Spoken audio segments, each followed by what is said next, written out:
Frieske bargeboeren gaan morgen naar de grote Europese boerendemonstratie in Brussel. Er wordt tegelijk een grote landbouwtop houden en de boeren vinden dat Europa maatregels nemen moet, omdat de prijzen van melk en vlees heel leeg binnen. Erik Dauma van Jesterwoude is een van de bargeboeren die naar Brussel gaat.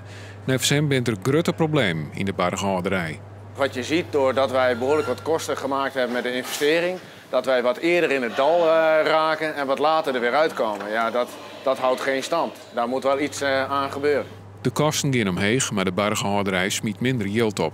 Voor boerenbedrijven kunnen de eindbudgetten. En hoe meer je kosten op ons nek gooit, hoe meer wij moeten schaal vergroten. Dus dan help je de familiebedrijven zo langzamerhand wel naar de haaien.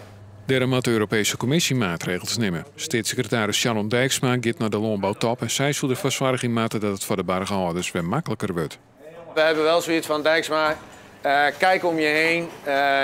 Voornamelijk ook het buitenland, als je ziet wat Frankrijk doet, België doet. Ja, dat moet haar niet ontgaan dat ze toch echt stevige maatregelen moet treffen.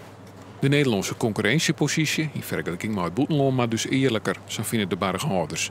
Boven dat was ik maar supermerken importeren om afspraken te maken over vergoedings. Die afspraken mogen we niet maken, omdat we dan de autoriteit consumentenmarkt tegenkomt. Dat wij het dan schijnbaar niet goed zouden doen voor de consument. Maar dan zeg ik, ja, als er straks geen boeren meer zijn, is er geen eten.